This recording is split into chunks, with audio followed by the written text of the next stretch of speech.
Hai guys, balik lagi sama gua, Audio You. Kali ini, gua mau ngebahas sesuatu yang penting banget buat kalian yang udah mulai kerja atau masih sekolah, tapi pengen belajar ngatur duit dari sekarang. Kita bakal ngomongin soal menabung, tapi bukan cuma sekedar ngisihin uang, tapi gimana caranya biar tabungan kita itu efektif dan gak gampang tergoda buat dipakai. Oke guys, kesalahan pertama yang sering banget dilakuin orang pas nabung adalah nabung tanpa tujuan yang jelas. Mungkin kesannya sepele ya. Yang penting nabung dulu deh, terserah mau dipakai buat apa nanti. Eits, tunggu dulu. Justru ini penting banget guys. Kenapa? Karena kalau kita nabung tanpa tahu tujuannya buat apa, kita gampang banget kehilangan motivasi. Bayangin aja, kita udah susah payah nyisihin uang setiap bulan Wiki, tapi karena nggak tahu uang itu mau dipakai buat apa, akhirnya tergoda juga buat dipakai jajan, atau beli barang-barang yang sebenarnya nggak terlalu penting. Nah, gue sendiri pernah ngalamin hal ini guys. Dulu, waktu gue masih awal-awal kerja, gue semangat banget nabung. Setiap bulan, gue sisihin sebagian gaji gue buat ditabung. Tapi sayangnya, gue nggak pernah nentuin tujuan spesifik dari tabungan gue itu. Alhasil, setiap kali ada diskon gede atau promo menarik, tabungan gue itu selalu jadi sasaran empuk. Akhirnya uang tabungan gue habis tanpa bekas, dan gue nggak punya apa-apa. Nyesel banget. Dari situ, gue belajar kalau nabung itu harus punya tujuan yang jelas. Lanjut ke kesalahan kedua yang sering banget dilakuin, yaitu menyimpan tabungan di tempat yang mudah diakses. Ini adalah kesalahan yang sering kali tidak disadari oleh banyak orang. Ini nih, jebakan Batman yang sering bikin kita gagal nabung. Maksudnya gimana sih? Jadi gini guys, banyak orang yang nyimpen tabungannya di tempat yang gampang banget diakses. Misalnya di rekening yang sama dengan rekening harian, atau bahkan di dompet. Kebiasaan ini bisa sangat merugikan dalam jangka panjang. Alasannya sih macem-macem. Mulai dari biar praktis, nggak ribet mindahin uang, sampai takut lupa naruh kalau dipisah. Tapi, kenyamanan ini bisa jadi bumerang. Tapi guys, tahu nggak sih, kalau nyimpen tabungan di tempat yang gampang diakses, itu sama aja kayak naruh keju di depan tikus. Godaannya besar banget. Iya, godaannya gede banget. Setiap kali kita ngelihat saldo di ATM atau buka mobile banking, pasti ada aja bisikan-bisikan setan yang ngajak buat ngabisin duit. Apalagi kalau kita sering cek saldo, makin sering juga kita tergoda buat belanja. Apalagi kalau lagi banyak diskon atau promo menarik, makin susah nahan godaan deh. Diskon besar-besaran, promo cashback, dan penawaran menarik lainnya, bisa bikin kita lupa diri. Gue sendiri dulu pernah ngalamin hal ini guys. Waktu itu, gue masih pakai satu rekening buat semua transaksi, mulai dari terima gaji, bayar tagihan, sampai nabung. Awalnya sih gue ngerasa praktis-praktis aja. Tapi lama-kelamaan gue sadar kalau kebiasaan ini bikin gue susah nabung. Setiap kali gue ngelihat saldo rekening gue selalu ngerasa punya uang lebih. Padahal sebagian dari uang itu adalah tabungan gue. Ini bikin gue sering kali tergoda buat belanja hal-hal yang sebenarnya nggak perlu. Soalnya, setiap kali gue ngelihat saldo rekening gue selalu ngerasa punya uang lebih. Padahal sebagian dari uang itu adalah tabungan gue. Akhirnya, gue mulai memisahkan rekening tabungan dari rekening harian. Dengan cara ini, gue jadi lebih bisa mengontrol pengeluaran dan lebih fokus untuk menabung. Jadi guys, jangan sampai terjebak dengan kemudahan akses ini. Pisahkan rekening tabungan kalian dan rasakan perbedaannya. Chapter 3, kesalahan ketiga yang sering banget dilakuin adalah menabung di akhir bulan.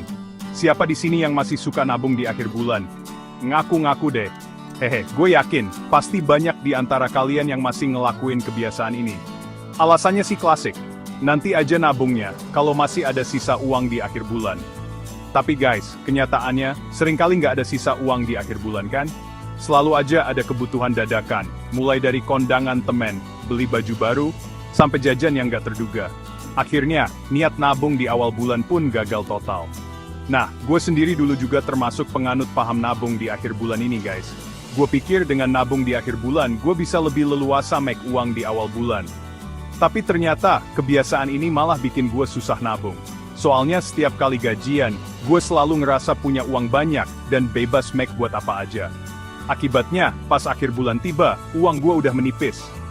Dan gue pun terpaksa gigit jari, nggak jadi nabung. Daripada ngalamin kejadian yang sama kayak gua, mending lo mulai ubah kebiasaan nabung lo dari sekarang. Caranya gampang banget, kok. Pertama, coba deh lo langsung sisihin sebagian uang gajian lo buat ditabung di awal bulan. Jadi, begitu lo terima gaji, langsung transfer ke rekening tabungan. Lo juga bisa manfaatin fitur auto debit dari bank biar lebih praktis. Dengan cara ini, lo nggak perlu mikirin lagi soal nabung di akhir bulan, karena udah otomatis keambil di awal. Percaya deh, dengan nabung di awal bulan, lo bakal lebih tenang dan nggak perlu khawatir lagi soal sisa uang di akhir bulan. Yuk, mulai sekarang, ubah kebiasaan nabung lo, dan rasakan bedanya. Chapter 4, kesalahan selanjutnya yang juga sering diabaikan adalah melupakan inflasi. Ini adalah kesalahan yang sangat umum, tapi dampaknya bisa sangat besar. Banyak orang yang ngerasa kalau udah nabung, uang mereka bakal aman dan terus bertambah. Mereka berpikir bahwa dengan menabung, mereka sudah melakukan hal yang benar untuk masa depan finansial mereka. Padahal, inflasi itu kayak monster yang diam-diam ngerogoti nilai uang kita loh. Inflasi bisa mengurangi daya beli kita tanpa kita sadari.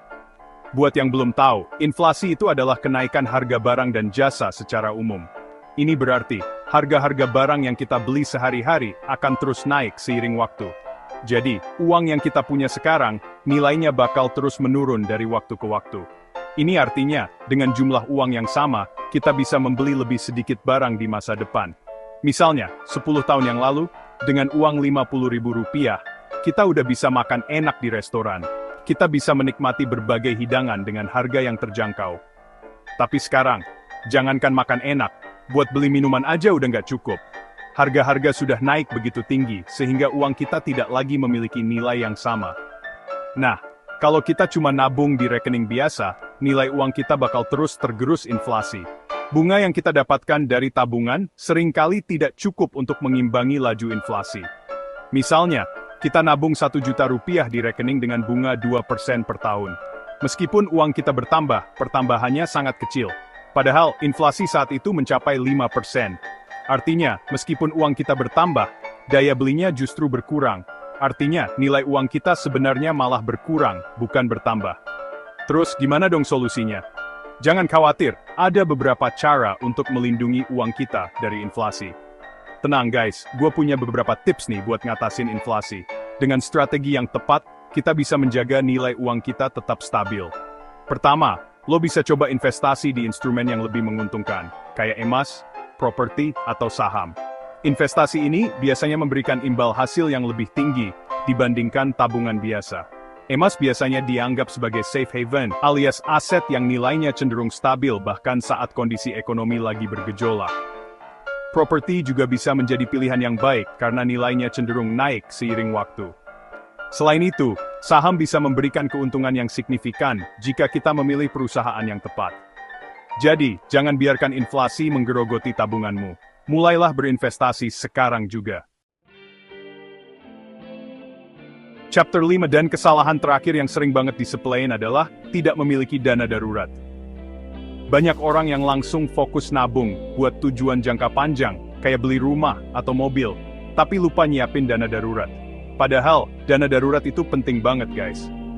Dana darurat itu ibarat payung waktu hujan, kita nggak tahu kapan kita bakal butuh, tapi pas butuh, dia bakal nyelametin kita. Dana darurat ini berguna banget buat nge-cover kebutuhan mendesak yang nggak terduga, kayak biaya pengobatan, kecelakaan, PHK, atau bahkan kerusakan rumah. Gue sendiri pernah ngalamin kejadian yang bikin gue sadar pentingnya dana darurat. Waktu itu, laptop gue tiba-tiba rusak dan harus ganti motherboard. Biayanya lumayan banget guys. Karena gue nggak punya dana darurat, gue terpaksa ngambil dari tabungan jangka panjang gue. Alhasil, target nabung gue jadi molor. Dan gue harus mulai dari nol. Nyesel banget. Outro. Nah, itu dia guys. 5 kesalahan yang sering dilakuin pas nabung, dan tips dari gue buat ngatasinnya dengan lebih baik. Intinya, menabung itu bukan cuma soal nyisiin uang, tapi juga soal gimana caranya biar uang yang udah kita tabung itu bisa kepake secara maksimal dan gak terbuang sia-sia. Gue sendiri ngerasain banget manfaatnya setelah gue ngerubah kebiasaan nabung gue menjadi lebih baik.